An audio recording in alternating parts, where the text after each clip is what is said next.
what happened this morning, the juices are flowing now because we got by, like we survived, and it feels as though we're in survival mode right now.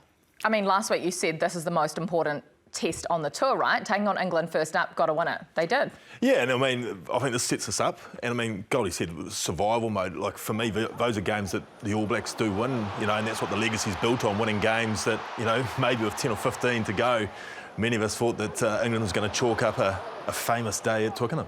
3-0 series sweep now over England. This was always going to be the yardstick comparing where the All Blacks were in July. In July, New Zealand beat England by 2 and then by 7. Oh, by 7 and by 1. This morning we beat them by 2. So is this All Blacks a better outfit than we were in July? It's a tough question because I think it gives you a good reflection on almost where Test rugby is, and you want games like that constantly because you want people on the edge of their seat, you want the entertainment factor. But I think, I don't know, we said it this morning, like it's just a bit, there's just a little bit missing, I reckon, and whether it was there in July, I'm not sure. You don't think this team is better or in a better position than they were 4 months ago, Jeff? OK, look, I'll say I was a bit fired up this morning I because was a little bit disappointed because I thought we could have played better. And there were moments I felt we let ourselves down. But then you've got to, you know, I suppose, check yourself and go, this is playing England at Twickenham for some young guys who are experiencing that for the first time. And to then come over the top and do something we hadn't done all season, Beaver, which is win the last 20 minutes. Yeah. We gave them an opportunity to win the game. They weren't good enough to take it. But that would suggest that we are learning. But at the moment, these are very small steps. And I think I would be happy now if we get through to the end of the season and we are, I suppose, finishing with a bit of momentum, but we'll grow a lot from this whole campaign. I think everyone's going to be a lot better because of what happened, not just in the Rugby Championship, but what happened today at Twickenham. Yeah, I mean, I don't think you can underestimate the confidence that the boys would have taken from winning, as you say, a game that we probably coughed up to against the Box earlier on in the year. So the confidence that they would take from that, you know, I mean, probably 3 months ago, they'd thought, oh, geez, 10 minutes to go. How's this unfolded recently? And it's been the Box overcoming the top of us and obviously Argentina and Wellington. But no, I think they can chalk this up, and because let's be honest, the next 2 weeks, the scorelines are going to be probably the same. So now they've got the belief and confidence that they can win the tight ones. Have some questions been answered? Do the All Blacks know their best 23, do you think? Was this it?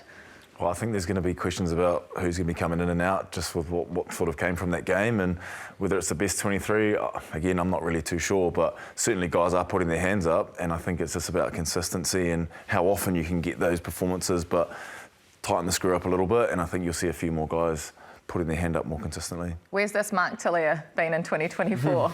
I was really happy for him, yeah. You know, because we know how impactful he can be, how dangerous he can be, and when he gets his ball in his hands with very little space, he can do things that other players can't do. And these were two fantastic finishes. You know, when you are in limited space, when you're using your acceleration, he's got great power. I was thrilled for some of the little things he did. Yes, ball in hand, but contesting possession in the air, things that he hadn't been strong throughout this season. This was really nice to see, happy for him. And we get a wee outburst from him when he scores this try, and that's not Mark Tillier that you normally get. I think he himself wanted to put something special on, and he's done that. I think it was a big step forward for him and really helpful on the right wing. You got an outburst from me on my couch at 5:30 when he got it down, to be honest. There was the double fist pump and my daughter almost got knocked out because of it. But as you say, when there's no one better in a 5-metre channel, the way he can beat defenders, which from a standing start half the time too. Do we now have the bench that can close out and win games for the All Blacks? Did we see that with the Pasilio Tossi's, the Patrick Tuipulotu and how he was when he came on, Cam Roigard and Damien McKenzie's of the world? Well, if you think about Test matches, the last 20 minutes, those guys need to come on and put their hands up. And Paddy Toops, I think, changed the game just in terms of go forward, just getting his head through those contacts just a little bit. Our set piece, the scrum changed a little bit. So I think guys coming off the bench need to have impact. They don't need to do anything special, like Tillier finishing his jobs really well. You've got to come on and do your job really well. And that's all that the coaches ask from me, I reckon.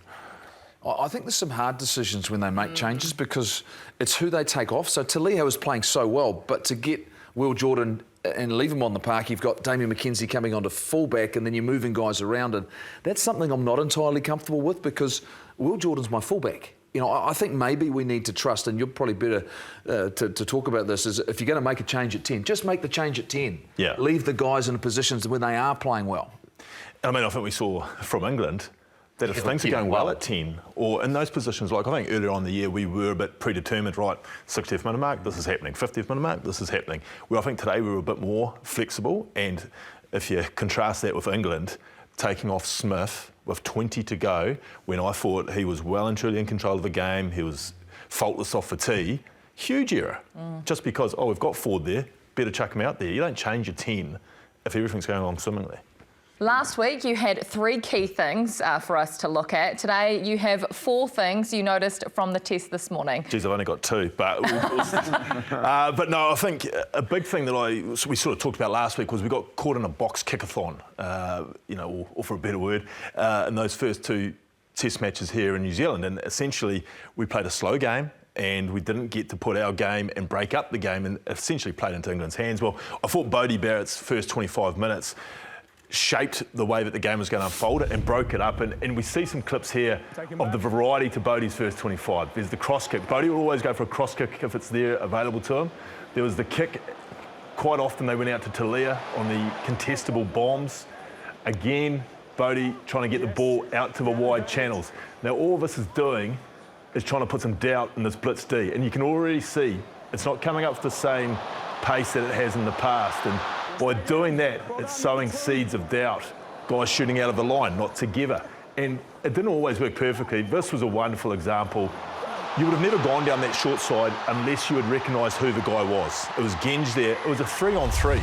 But instead of going to the 9s out and hitting the forwards, recognised that it was Genge out there, dropped the cross, and just like that, dropped Will Jordan in for the easiest try. But I thought that 25 minutes that Bodie was, it didn't always look pretty, but they were breaking the game up, and we weren't just going from set piece or slow ruck to slow ruck, and it created a tempo, Goldie, that, I mean, just before half-time, you guys commented on it, that they were hands on these sorts of things. Yeah, and I think it's important when you talk about Beauden Barrett that he does things differently to Damien McKenzie, and also when you are playing on instinct, Brad, it does change your mindset as a forward though, right? That you have to be a lot more reactive, because quite often the game can be very structured, and we fell into some structure, but as a forward, how does that change you in terms of approaching the game, knowing that at some point you're going to have Beauden Barrett connect with Will Jordan to try and find space? How do you approach, I suppose, making sure you're in the right mindset? Yeah, well, I mean, as a forward, we don't have to worry about being on the edge, getting a kick or anything like that. And that's just, again, going back to our job. But I suppose the thing about the game plan that New Zealand had going into the game was, obviously, last time they got blitzed with that D. So you could tell the mindset of a forward was like, we need to get them narrowed up, we need to go through to give them the opportunity wide. So the bigger picture for us as forwards is, that's where the space might be. That's how we're going to manipulate the defence, the backfield, wherever it might be. But our job is to get our head through. Our job is to speed the ruck up. Our job is to potentially get the ball gone so Bodie can be presented with these opportunities and a little bit of time as well to see those opportunities, because instinct, as you know, is probably one of the biggest things on the rugby field. You've got finite amount of time to make that decision and execute really well. And sometimes I think just the execution maybe was the bit that let those boys down a little bit. Sititi again, brilliant offload, Talia. Oh, he's going around the outside again, Talia! But Wallace Sititi was absolutely sensational, and he's our player of the match. That guy has got a wonderful rugby future ahead of him. I hope no one's ever going to get sick of watching or listening to this guy, because I've got a feeling we're going to talk about him for a very, very long time. I'm going to give you some numbers. He's played 13 Super Rugby games and 7 All Blacks tests. He looks like a veteran out there. Can you explain how and why? Is he just an absolute freak of nature and a phenomenon? What is going on there? He's a pretty good player. Reminds me of my younger self, maybe.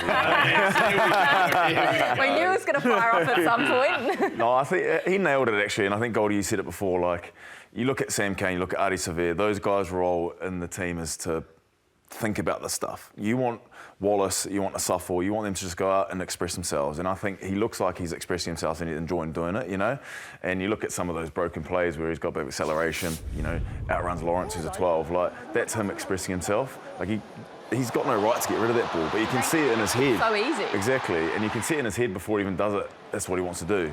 So I just think, the energy he brings, the shackles off sort of mindset, that's what you want every week. Remarkable to think how young he is. And I mean, was he a wider training group for the Chiefs? Or Wider training group last I year. knew the Chiefs were going to get me to mention it something. just another great Chiefs player. But no, he he adds something, like Goldie said, where we've come from at the start of the year. We've come a long way because all of a sudden we've got Wallace Sititi in 6.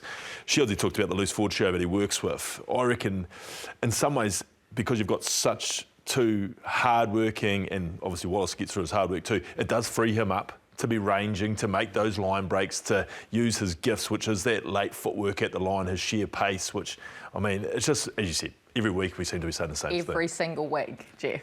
Yeah, and He can't I have want a to give bad credit. test. I want to give credit to Artie Savea here because Wallace is playing the role that Artie played when Shannon Frizzell was in. So Artie was out on the edges a little bit more, carrying an open space. He's now playing a more of a direct contact role through the middle of the park, and Wallace is picking up those opportunities to run with the ball in hand. So if you're thinking Artie Savea's, maybe not having the impact on the game, he's, I think, being asked to do a different role. And so this number on the back thing, and, is he an 8, is he a 6? I think they've just defined how they're impacting the game and how they're being used, and it's allowing Wallace to go out and, like you said, to do the things he's good at, and he's comfortable doing that. But his athleticism is special, like it really is. And all of a sudden you're adding in an offload to his game. The big thing for him is now, what's the next step? Where does he get better? I love what he's doing right now. Just some little things in and around the game, and maybe a little bit more accuracies in terms of maybe at the clean out, all those little things. But at the moment, it's a product you have to love. Well, you even mentioned this morning, like in the past few games, a line-out option, like a genuine line-out option. And that's like, for someone who's high, traditionally those three guys, Semi, Artie and Wallace, are very similar builds. But to have a good line-out option as well, or a solid line-out option, is just another string to your bow. I'm going to make a big call here. Step too far to say Wallace Sititi, this guy will be World Rugby Rookie of the Year. Mark Talia won it last year. Rico Ioane's won it in the past. He's close to being our player of the year, isn't he? So it's a big call. Well, World Player of the Year. He's New Zealand's player of the year, I'd have thought. So he's a show-in then. He's a show-in for World Rugby Rookie of the Year. Like, genuine question. Because he's going to be competing against, like, the first 5 from South Africa, Sasha Feinberg, Nomazulu, who made his debut earlier this year. Some tough competition, Jeff. Yeah, it'll be in the conversation. It should be Just in the conversation. Yeah, look, like you say, Give him the award. You've got to look deep at a lot of players to compare who's coming in and the impacts they are having. But there's no doubt for the All Blacks and what he's done for a team that's playing in big test matches, he's done that. Now, he's got another couple of weeks in front of him, and he's got some significant teams that he'll come up against. And I'm assuming that he's playing in those, and he better be playing in those. But with that, you go, if he's able to stand up there and have that sort of impact like he did today, then clearly he'd have to be close to winning that.